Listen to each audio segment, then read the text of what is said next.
How wonderful it is to know that beyond all doubt, that there's a magnificently powerful, universal source of being out of which all things have taken individualized form, in which magnificent consciousness, energy, all living things and inanimate things are sustained and maintained throughout their worldly lives and ever after. Can you grasp how wonderfully uplifting and gloriously exciting it is to discover that you're not really a burdened soul or a victim of circumstances, born to be stuck in a rut into which you were born, or the ravine into which you've fallen into later years? Can you understand how exhilarating it is to come into full and clear realization that this universal consciousness energy has been within you all these years, secretly and quietly maintaining the growth, the nutrition, healing, protection from germs, ensuring replacement of dying cells, giving added strength to muscles and tendons when called to do so by extra exercise? All these wonderful activities within your body have taken place without any help from you. Can you see that you're daily, nightly supported by what you do not know?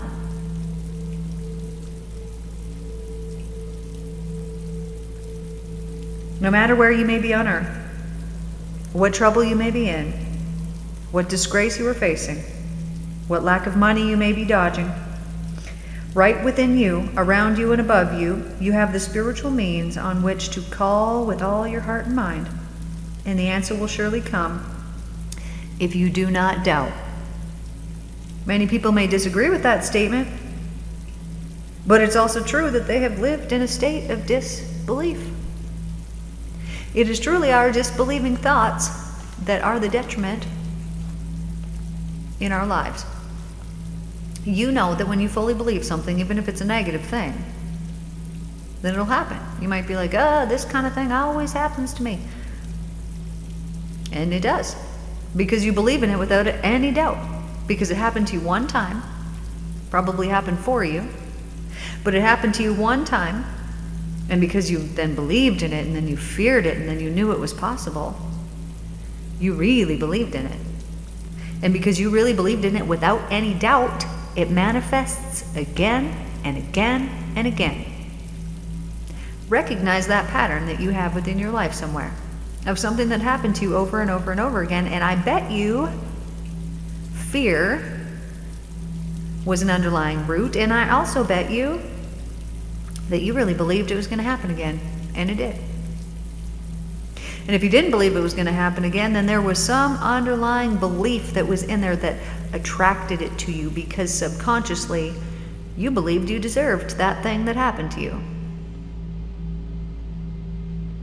When we operate our life and we believe, in the divine, I believe in the divine meets all my needs and sustains all the things that I have and that I need and that I want, and I'll be supplied for all my life, and every need will be met and taken care of. And if you can say those things, but you don't actually believe them, if you have that mustard seed of doubt, like was misquoted in the Bible, saying, if you have a mustard seed of faith, you got all these things. Well, no, you don't.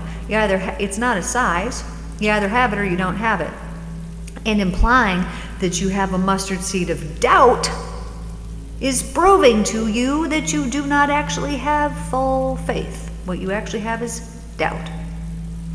So you could even take this doubt to the divine, and if you believe and you expect that the divine truly can do anything, which I know that you believe that, you actually do think that, and we just need to relieve ourselves of some of these doubts that are attached to certain things that we're like, I know that the divine takes care of me in this way, but so far it hasn't been this way or this way or this way, so it's probably, I'm just going to be good with where I'm at because he's blessing me in these areas and not these ones, and whatever, man.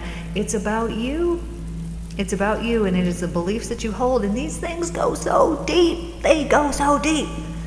When I used to work with clients, it would be rare for an adult to regress to a past life. I'm thinking of the amount of people that I had, and it was probably only 1 in 100. Whereas children regress to past lives probably 30% of the time, maybe more. Like they got an issue, they're coming because they're, they wet the bed, or they're angry, or they're, well, I don't know what it is, but you follow it back and all of a sudden they're in a past life. Well, why? Because they didn't have a whole lot to live.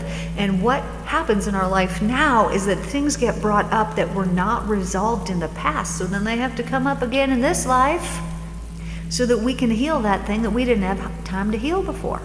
So this makes sense that this would happen with children more often, whereas adults, right, you come in, we believe it's because of something that happened in this life, but it's actually not. I mean, it is, but it's actually not. The root of it came from way back in the past, and it just came up again now so we could resolve it in this lifetime. So it had to happen again. Like the example of that would be, you didn't forgive somebody in a past life, but that was the purpose of that past life. Well, guess what's going to happen? Somebody's going to have to hurt and wound you in this life so that you can forgive them. So it's all part of the process. So truly that saying, if there's actually nothing to forgive, is true, because it was done for you so that you could learn and so that you could grow. But when we go back and we look at the doubt or the fear that's present, usually in doubt, right? When we believe, we're like, oh, I believe God is love and all these wonderful things can happen, the divine love, of course. But maybe we have some fear that we're not worthy of it, or that we're not valuable enough, or that we're not good enough, or that that's for other people, that's not for us, or all of these people have these gifts and I don't have them at all. Which is completely untrue, but when we believe these things, we will cement them and make them solid. Solid like a rock. And then we will look at this and be like, well, it's a rock. It's completely solid. Of course, it's true that these things aren't meant for me, but it has been your belief that has cemented it so thickly. Not the truth. Not the truth at all. And so what I've realized here recently, and I'm sure I've told you guys this, but when I'm working with clients here nowadays, so much of the work that we are doing is going straight to past lives, because all the people here I've been working with, they've been doing the things for years. They're like, I've been on my healing journey for this many years. I've been doing this for this long. And they've done all the work in this life, and it's okay, well, why am I still feeling this way? Why do I still have this? Because it's ancient, man. It's actually ancient. You're carrying it down through your DNA, through your lineage, so that you could heal it, because you're the one. You're the one. It's you. You're the one. And so you bring it into this life, and you're like, oh, I got to heal it. Oh, I'm feeling guilty because I didn't do it before I had my children, or this or that. You know what? It doesn't matter, man. There was this DNA study that was done. You change your DNA in your body here, but they took some of your DNA and they put it 100 miles away. And when your body changed, that DNA changed too, simultaneously at the same time. There's no separation. This is why people are doing energy work here, and they're living over in Greece across the planet, and they're doing energy work with them, and it feels like they're in your living room, because there's no separation. So believing that, oh, I didn't do this before I had my children, so they had to pass this stuff down, also not true. What you change for yourself, you change for them. Now you've just given them some relief, because I bet they got some other lineage line, some other something or other that needs to be healed, but you've done the hard work for them. It doesn't matter that you're doing it now and they've been alive for 20, 30, 40, 50, 60 years. Doesn't matter. You're still doing it for them.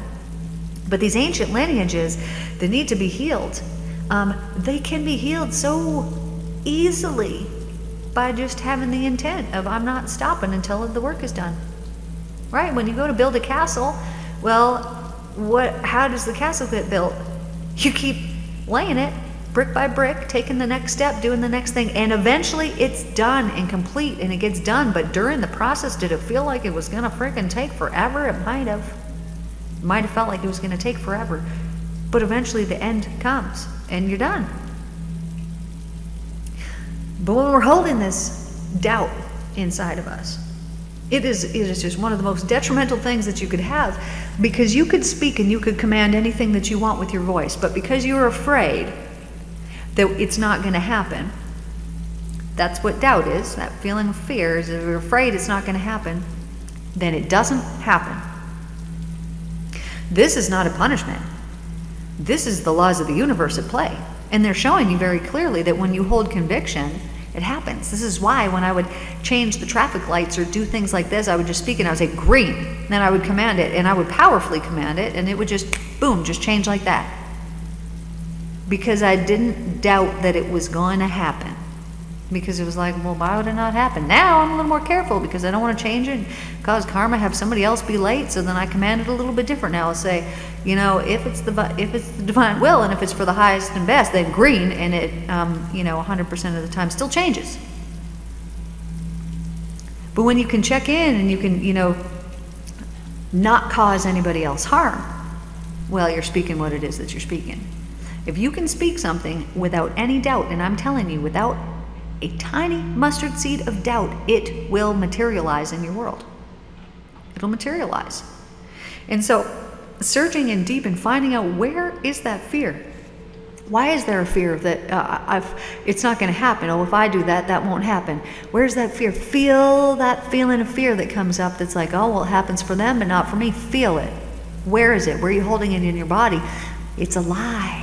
It's a lie that you've been telling yourself for maybe your whole life, maybe for thousands of years, I don't know.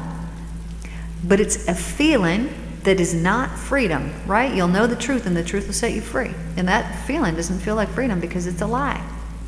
It's a trick that's been played on you that's like, oh, this is meant for other people, not you. Oh, I know we're all made of divine creation, perfectly and equally wonderfully made, but, you don't apply to that. And we truly believe these things about ourselves. We think that other people are superior.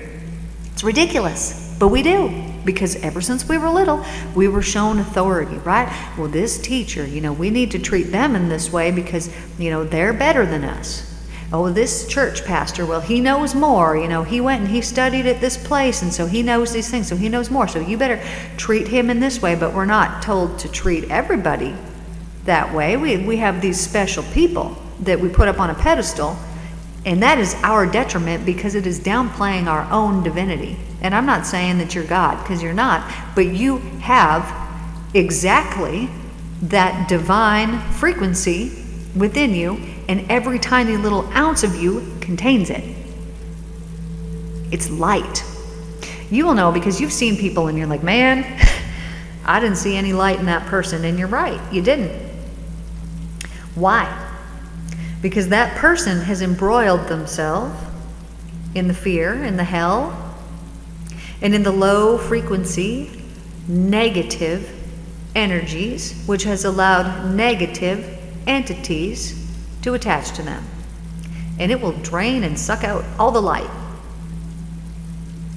It doesn't mean that it's not meant to be there. It means that they have allowed that to happen. And they could change their mind at any time, just like you can change your mind at any time. Maybe, you used to do this and now you don't do that anymore. Why? Because you changed your mind one time, and that was that. And so you could change your mind and you could decide that you're not going to allow any fear or any doubt to be a part of your life anymore. And then you could pray to divine consciousness, to the love of all that is, to the thing that exists within every molecule that it is that you see visibly, inside, outside. It's there all the time, everywhere that you look, everywhere that you go, and in everything that you do. And you could pray and you could ask with sincerity and say, please, I've been operating out of doubt. I don't want to be. I don't even know why. Please let me know why I've been doing this so that I can get to the root of it and I can clean house and I can clear it out, because I don't want to operate in this way, because I know that this is not how we manifest heaven on earth. And if you pray with sincerity, you will get an answer. And if you pray with sincerity, knowing that you will get an answer without any doubt, you will certainly get an answer, and it will show you the way. You will find relief. We just had a gathering here maybe it was even last weekend. Yeah, several days ago. And one man came over, and he came all the way over from Holland. So wonderful to have him here. And he sent me a message when he got back saying that, he needed help with something, and he prayed. And as soon as he did this, he was relieved. He could feel the shift in him. Why? Because when you pray with sincerity and you expect that this perfect loving creator that has created every single thing that is around, like, look around. All of this is from the beautiful creator. And so how could you even deny for 1 second that you are loved? And how could you even deny for 1 second that magical, wonderful things couldn't happen? And how could you ever deny that miracles can truly happen and that things can change instantly for you? And when you look around and you can really examine and see the heaven and see the love that is in everything, and you expect Well, this beautiful creator that made all these things obviously can do some stuff, can do some things, and all I'm simply asking for is to be a better person. I'm pretty sure I'm going to be assisted with this, and instantly it is done for you according to your belief. So you can ask in sincerity, because the only reason you want to do any of this is because you want to be better, right? You are seeking perfection so that you can get that perfect unity, that perfect connection with the divine, because there's nothing that brings fulfillment other than that. You know how many people, I got some friends here, and, they got a lot of money, but most of the people that, are living in their area got a lot of money, but they're real old, and they are completely alone. And so, the only time that they have some company is when the housekeeper comes to clean their house or comes to go and do this and that for them. And I got to tell you that at some point, they probably believed that that money would bring fulfillment to them.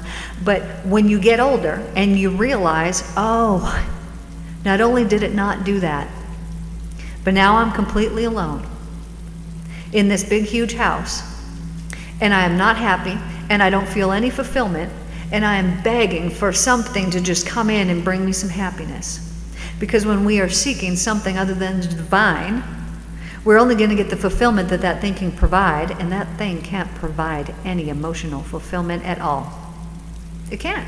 Sure, what it is that you're really after, when you're like, oh, I just want to win the lottery, I just want all this money, you just want the feeling of freedom. That's it, that's all. You just want to be free to be able to do whatever it is that you want to do. But you know what? That money isn't going to change your mindset one iota. The only thing that can do that is you. And you actually have to do work to change that. So when we seek fulfillment, in these material items, think of the last thing that you bought that you were like, yeah, it's going to bring me so much happiness. I need to get this. Yeah, I got to get this thing. And then you bought it. Then you got it home and you put it on the shelf, or you did whatever the thing that you did with it. Does it bring any happiness right now in this moment? It's not. I know it isn't. And we seek these things. But all we're seeking is that love, right? We saw that thing at that moment and we were like, oh, I have to have this. Well, what did you experience in that moment? You experienced the divine love in that moment, in that very moment. And you thought, oh, I'm going to purchase this, because if I purchase this, I can bring this divine love with me home. And then you brought it home and you realized, oh, it's not actually in an item, and it just goes on the shelf and everything blends in, and you go back to the mindset that you had before you saw that thing, before you were sparked with this, spark of illumination of, oh, something loving and wonderful, something good. And so the only way to bring this actual fulfillment is to do the work, the personal growth work. And the most important part of that is relieving yourself of the doubt, because this speeds up the process so fast. I'm telling you, it makes it so much faster. If I want something and I speak it, but I hold doubt within myself, am I going to get it? No, I'm not. I'm not going to get it. But if I hold, this thought, I want this or whatever, and I speak it with conviction, am I going to get it? Absolutely, I'm going to get it, because I don't have any doubt in my energy field, and this is how things materialize. Quickly. When Jesus was praying and all the people were following him around, they're like, we're hungry. And he's like, anybody got any food? This guy's got loaves and fishes. What did he do? Stood over it, prayed that the divine will would be done, and he did not know how it would happen, but he knew that there would be enough for all, because he knew that the divine provides for every single need and meets every single need. And so he just prayed over the fish and was like, thank you that the needs of these people is going to be met through this beautiful fish and bread. And then they passed around the buckets, and there was leftovers afterwards, because he spoke without any doubt. But had he prayed and been like, oh God, well, I hope you're listening, and I don't know if you're there, I know it's a little cloudy, maybe there's some interference today here, I'm not sure, but these people say that they're hungry, and I was hoping you could do a thing. And no, he didn't do that. He spoke with conviction, because he knew the Father's love without any doubt. And so he knew what was possible, and he didn't have any doubt, because he'd experienced it. I've experienced it. It's flowed through my body. And it was so shocking to me that everything changed in that moment. And I understood, oh, this is how you get rid of doubt, is by actually experiencing the love. So this is what you should seek, is to experience that love fully. You can just pray about that. You're like, okay, I need the doubt eradicated. Please tune me into this full love. And I got to tell you, when it comes, you will understand that it is not human, because it's impossible for any human to possess that much love, to have it, to be able to emanate it, to give it, to show it, to have somebody else experience. It's impossible, because it's perfect.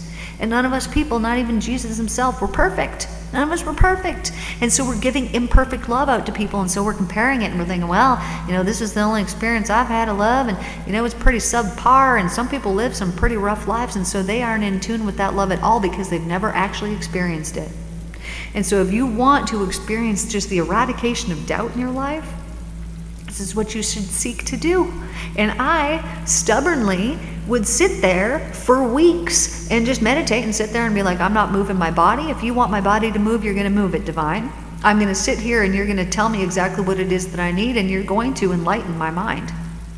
And so I would sit there, and I would sit there, and I would sit there, and I would sit there, and my body would begin to move. And I'd be like, oh, this is cool, this is weird, where's this going? And I could feel that it was not me that was doing it. It was this flow that had flowed into my body. It was the spirit. And through that, and this could go on for hours, this could honestly go on for days and weeks. But as that movement would flow through, all of a sudden these downloads would start coming through. All of a sudden this information would come through and it'd be like, oh, I understand this on a deeper level. Oh, I understand this on a deeper level. It was like meditation, but to the 100th degree. So deep, so profound, because I would sit there and it was divine directed. I'm going to sit there and I'm not going to move, and you're going to move me, and you're going to give me the thoughts, and you're going to give me the things. I'm not going to even participate in this. I'm going to sit here and observe what you're going to do with me. And through this process, and keep in mind, at this point, I had been, working for years, healing the past pains that I had experienced, healing all those things through my life. So I was at the end of, okay, I just know that there's these few things left that need to happen. I need to forgive this person who has betrayed me and who has caused me so much grievous harm, and I need to not only forgive them, but truly love them for what they did. And I was basically at that point. And so as I'm sitting there and I'm waiting, oh man, the information that came through, the forgiveness that came through, the deep understanding, the why behind it all, the connections, oh, this is why, oh, that's where that came from, oh, all the information that came through made everything make sense, because so often we are in conflict, and it's because there's a miscommunication that's going on. And it's us that's doing it, right? We're not communicating to ourselves the right thing because we don't actually have the proper knowledge, wisdom, and information that we need so that we can go on and proceed and feel amazing. So when we had Ophanum show up one night in Circle, I'm like, dude, there's like the angel with all the eyes on it. It was the angel of perspective. What eye do you need to look through so that you can see that even that too was love? Because there will be situations in your life that you will swear on anything were not love. But if you look deep and you actually search and you find the source and the truth, it was even that. I know, even that. And so when you can get to that point that you can see like, oh, that was love, because it helped me to set up boundaries, because it taught me this, because it taught me that, because I learned and I grow and I'm so much stronger and I'm more powerful now, and because all the things, and when you can get to that point, you're there. And you've discovered the actual truth. And then you're going to see, okay, well, if that was love too, well, then it must be everywhere. And then you're actually going to be able to see it everywhere you go. You're going to see a dying tree, and you're not going to see it as like, oh, that poor dying tree. You're going to be like, oh no, look at this. What a beautiful thing. What a gift of love this is. The energy that was there is now being returned into the universe. I wonder who that tree is giving its energy to. We were at the, it's called the Stargate, this place here in Sedona that my friend, I think her husband actually discovered it one time when he was out on a hike. And so she's like, dude, we got to go to this place. So we go to this place. And I've been there, several times now. And so when we very first went there was a tree, totally alive, and it was the tree. It was the Stargate. You stand there and you're like, okay, cool. You put your hands on the tree and you're like, whoa, what is happening? It's a vortex. We're here in Sedona, like stuff's happening. So, I was coming back and forth to Sedona before I moved here. So then my friend goes and she takes somebody else out there, and then she's like, oh, we went out there, and then she goes a couple weeks later and she's like, I came back and the tree is half dead. Like, what is going on? And she's like, oh, so upset about this. I'm like, oh, well, there's a purpose, there's a reason why behind it or whatever. Anyway, so then me and her go out there again. So this tree is half dead. It's been a while, been a time.